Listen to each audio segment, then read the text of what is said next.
یہ زندگی میں وہ ٹائم ہوتا ہے، اور پردیس میں رہنے والا اپنی زندگی دے کر پیسہ کماتا ہے، اور جب پیسہ آ جاتا ہے زندگی نہیں رہتی۔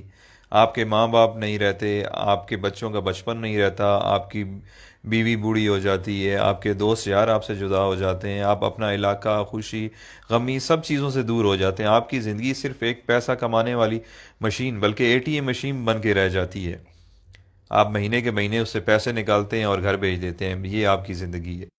پردیسی بندہ جب ایک دو سال بعد گھر واپس جاتا ہے تو اسے سب کی شکلیں تبدیل ملتی ہیں، بچے بڑے ہو گئے ہوتے ہیں، جو جوان ہیں وہ بوڑھے ہو گئے ہوتے ہیں، اور اس سے بڑا ظلم کیا ہوگا کہ وہ جب واپس آتا ہے ملک سے، آتے ٹائم گھر والوں کو کہتا ہے اچھا میں چلتا ہوں، 2 سال بعد فلاں مہینے میں آؤں گا۔ اس سے بڑی زیادتی اور کیا ہو سکتی ہے؟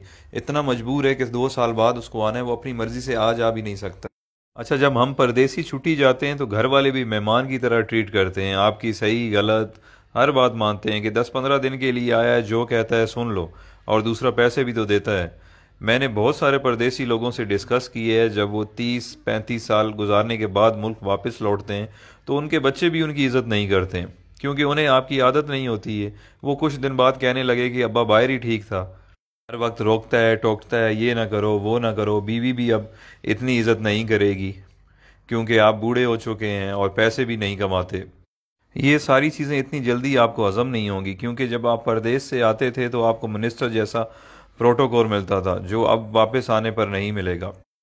آپ کچھ دن تو ان سب لوگوں سے لڑیں گے کہ میں نے آپ کے لیے زندگی ملک سے باہر گزار دی، میں نے یہ کیا، میں نے وہ کیا، بٹ سب نے یہی کہنا ہے کہ آپ نے کچھ نہیں کیا، بلکہ آپ کی وجہ سے ان کی زندگی خراب ہو گئی ہے۔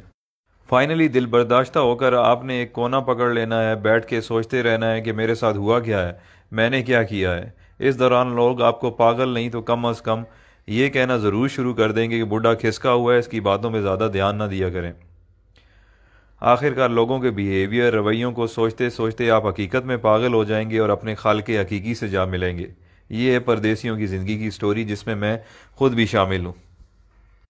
جو پردیس میں رہتے ہیں وہ میری باتوں کو اچھی طرح سمجھ رہے ہوں گے، کیونکہ جس پہ گزرتی ہے وہی جانتا ہے۔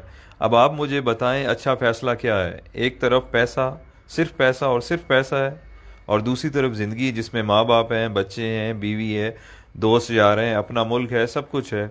اللہ تعالیٰ نے ہمیں اتنے عظیم لیڈرز دیے تھے جن کی وجہ سے ہمیں اپنا ملک مل گیا، بٹ اس کے بعد بدقسمتی سے ہمیں اتنے بے ضمیر لیڈرز ملے ہیں کہ ہم اس ملک میں رہ نہیں سکتے، ہمیں کام کے لیے، روزگار کے لیے ملک سے باہر آنا پڑتا ہے، جبکہ ہمارا ملک وسائل سے مالا مال ہے، بٹ ہم پاگلوں کی طرح جیے فلاں بس نعرے لگانے کے قابل ہیں، اور یہی ہماری اوقات ہے۔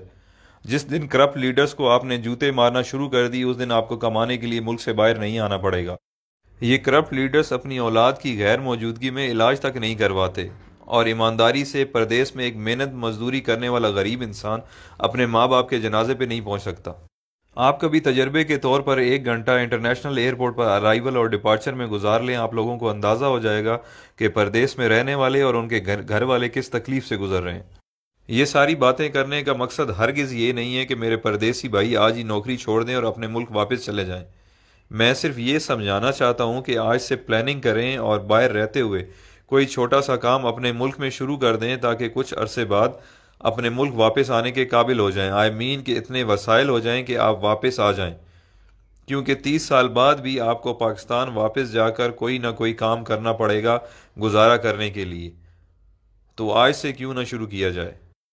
سب سے اہم چیز جو ہے وہ ہے آپ کی ڈائریکشن۔ فار ایگزامپل، آپ پنڈی کی طرف منہ کر کے چلنا شروع کر دیں اور آپ کی خواہش کراچی پہنچنے کی ہو، آپ جتنی بھی جان مار لیں آپ نہیں پہنچ پائیں گے، کیونکہ آپ کی ڈائریکشن غلط ہے۔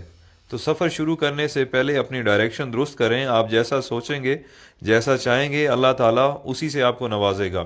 تو بڑا سوچیں، بڑا خواب دیکھیں۔ جب دینے والے نے کوئی حد، کوئی پابندی نہیں لگائی تو ہم خود کو کیوں لمیٹڈ کریں؟ بزنس ہو، ایجوکیشن ہو یا نوکری ہو، سکسیس آپ کو اس فیلڈ میں مل جائے گی، بٹ دیکھنا یہ ہے کہ جس کی جستجو آپ کر رہے ہیں یا جو خواب آپ دیکھ رہے ہیں اس کی اہمیت، ویلیو کیا ہے۔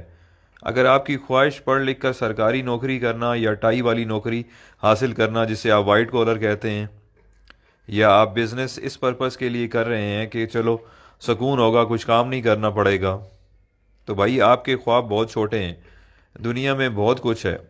کام ایسا سلیکٹ کریں کہ اگر آپ منزل پر پہنچ جائیں تو آپ اپنے اور اپنے گھر والوں کے ساتھ ساتھ خاندان، محلے، گاؤں، شہر اور معاشرے کے لیے فائدہ مند